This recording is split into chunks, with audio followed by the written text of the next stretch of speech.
Hello, everyone. Welcome to the Avenues to Wellness podcast. I am Tamara Fidler, a board-certified health coach and the host of the show. On Avenues to Wellness, we discuss everything surrounding wellness, from yoga to habit change, disease prevention, and the latest nutrition research. We tackle tough topics, and you will find inspiration to stay on your path to a healthier future.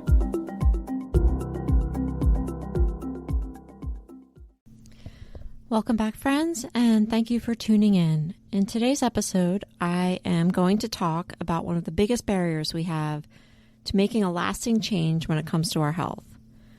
As a health coach, I've seen this time and time again, the same obstruction popping up when people are getting started or thinking about changing something about their lifestyle. So what is this that I'm talking about? I am talking about the all or nothing mindset, black and white thinking. This absolutist mindset where it's one or the other, dichotomous. You are either completely healed or you are completely sick. You either eat well or you don't.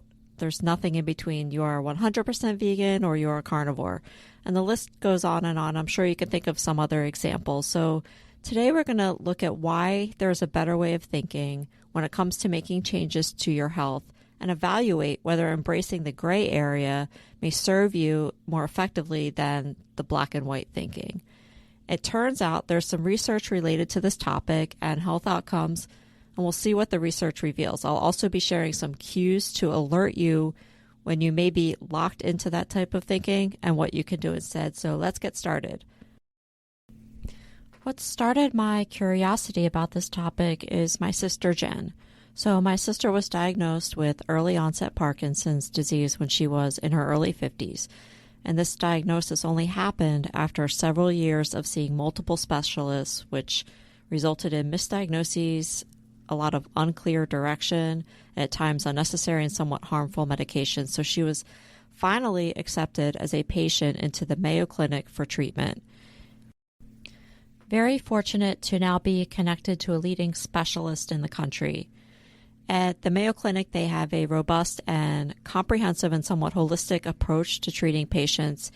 And part of the process was for Jen to have an appointment with a health coach in the wellness center there at the Mayo Clinic.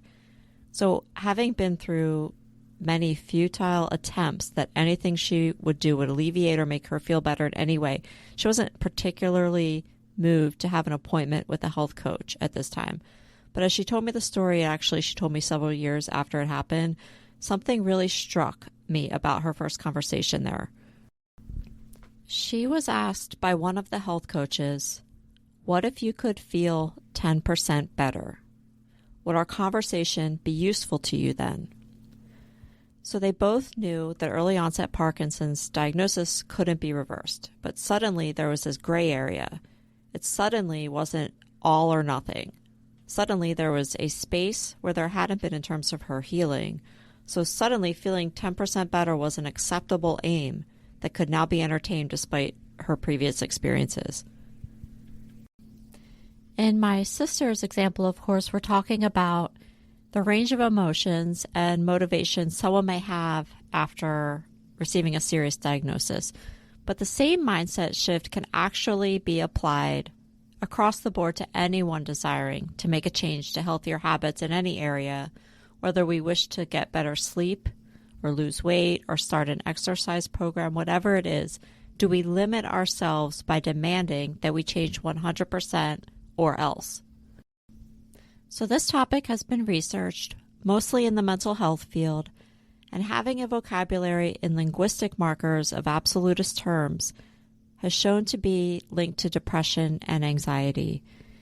These types of markers include using words such as always, never, perfect failure, best and worst, and other words that signify this black and white dichotomous thinking.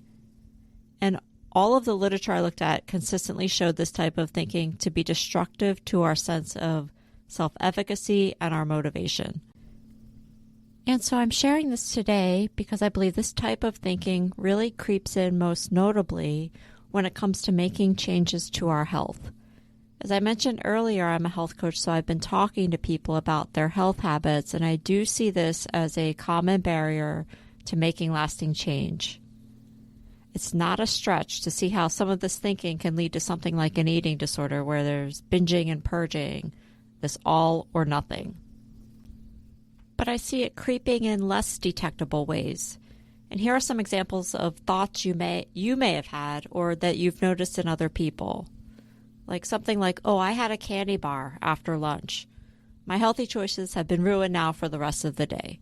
Or I missed my workout session 2 times in a row. I'm completely off track now.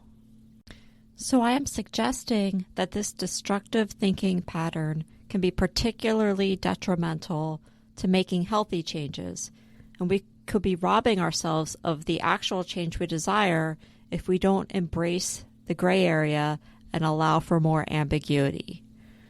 So what can we do instead? The first thing to do is to just notice. When you hear yourself say something like never or always or any of the other words that are so black and white, just notice how you feel.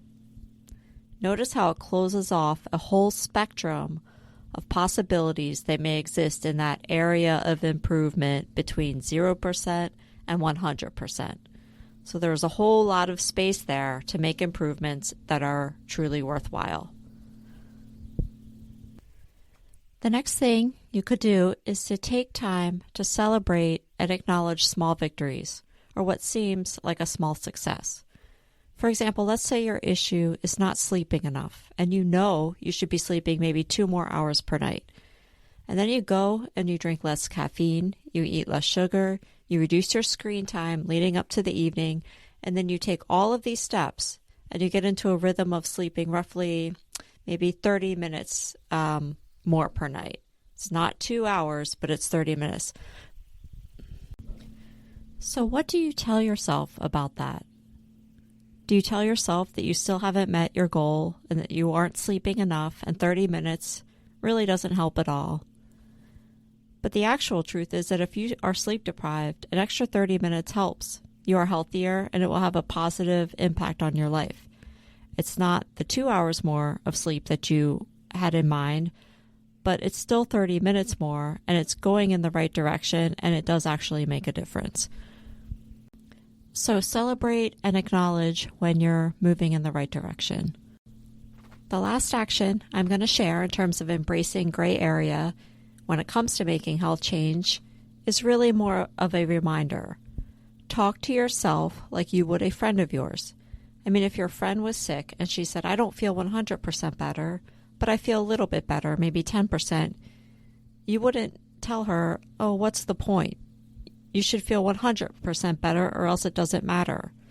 You would simply be glad for her that she is moving in a positive direction.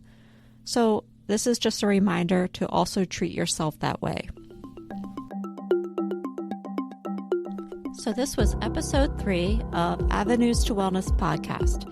And today we talked about how embracing the gray area can sometimes be the gateway you need to lasting change. I shared this story about my sister Jen because this is what got me thinking about the topic and how powerful it can be to eliminate absolutist thinking, especially when it comes to your health. The research supports this and shows that having this black or white thinking doesn't lead to success or even a healthy mental state.